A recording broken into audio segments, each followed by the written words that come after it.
नमस्कार दोस्तों, स्वागत है आपका आपके अपने चैनल जीवव्रत।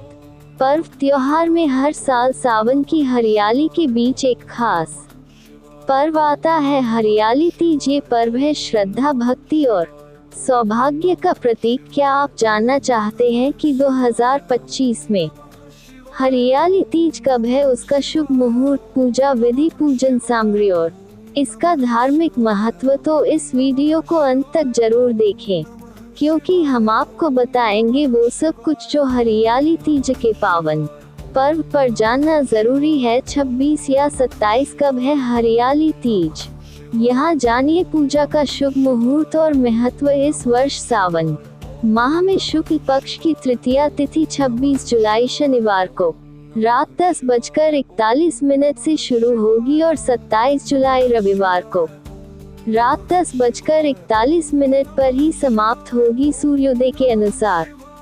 हरियाली तीज का व्रत 27 जुलाई रविवार को रखा जाएगा। हरियाली तीज को सावन तीज, छोटी तीज और मधुश्रवा तीज के नाम से भी जाने जाता है। आज हम आपके लिए भगवान शिव और माता पार्वती के पुनर्मिलन की एक सुंदर कथा लेकर प्रस्तुत हुए हैं।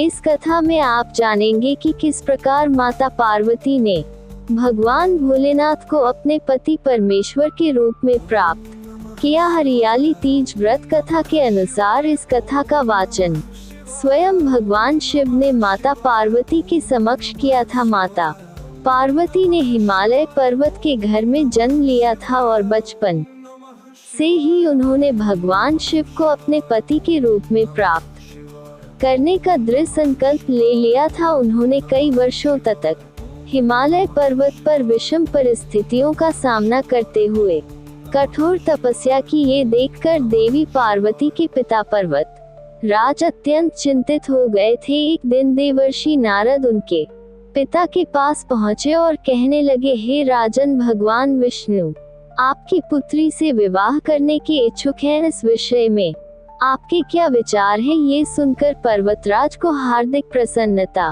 हुई और वह भगवान विष्णु के साथ अपनी पुत्री का विवाह करवाने के लिए मान गए। देवर्षि नारद ने ये संदेश भगवान विष्णु तक पहुंचा दिया और साथ ही माता पार्वती को भी इस बारे में बता दिया। जब पार्वती जी को इस बात की जानकारी हुई तो वह अत्यंत निराश हो गई, क्योंकि उन्होंने तो मन में भगवान भोलेनाथ को अपने जीवन साथी के रूप में स्वीकार कर लिया था। माता पार्वती ने दुखी होकर यह बात अपनी सहेली को बताई और उनकी सखी ने पार्वती जी की सहायता करने का निश्चय किया। इसके बाद उनकी सहेली ने पार्वती जी को एक घने जंगल में एक गुफा में छिपा दिया। माता पार्वती ने उस गुफा में भगवान शिव की पूजा के लिए रेत के शिवलिंग का निर्माण किया और वह घोर तपस्या में लीन हो गई। संयोग से माता पार्वती ने शिवलिंग की स्थापना भाद्रपद की शुक्ल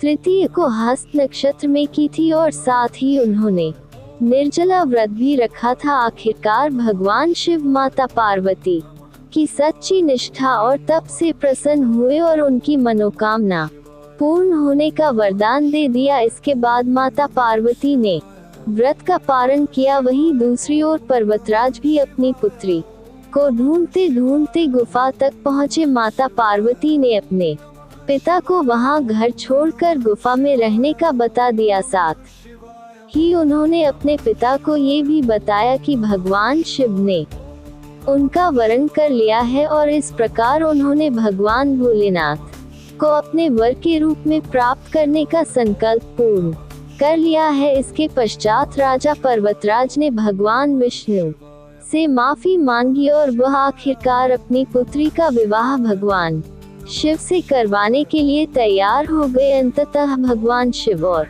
माता पार्वती का विवाह विधि पूर्वक संपन्न हुआ। इस प्रकार भगवान शिव और पार्वती का पुनर्मिलन संभव हो पाया। तो यह थी हरियाली तीज की व्रत कथा। अगर आप भी मनोवांछित वर की प्राप्ति के लिए इस व्रत को विधि पूर्वक करना चाहती हैं, तो मन की भक्ति चैनल पर इससे संबंधित वीडियो को अवश्य देखें। जिन्होंने हरियाली तीज का व्रत रखा है उनको ये वीडियो शेयर करें, आपकी सभी मनोकामनाएं पूर्ण होगी। ऐसी ही व्रत कथा त्योहार से संबंधित वीडियो देखने के लिए चैनल को सब्सक्राइब करें व वीडियो को लाइक करें। इसी के साथ मैं आपसे लेती हूँ विदा। आपका दिन मंगलमय हो। तो दोस्तों, ये थी हरियाली तीज 2025 से जुड़ी संपूर्ण जानकारी। व्रत की तिथि, शुभ मुहूर्त, पूजन विधि और महत्व। अगर आपको यह वीडियो पसंद आया हो तो कृपया लाइक करें, शेयर करें और चैनल जीव्रत पर्व त्योहार को सब्सक्राइब करना ना भूलें। घंटी के आइकन को जरूर दबाएं ताकि आपको हर नए वीडियो की जानकारी तुरंत मिल सके। हरियाली तीज की आप सभी को ढेरों शुभकामनाएं। जय माता पार्वती, जय भोलेनाथ।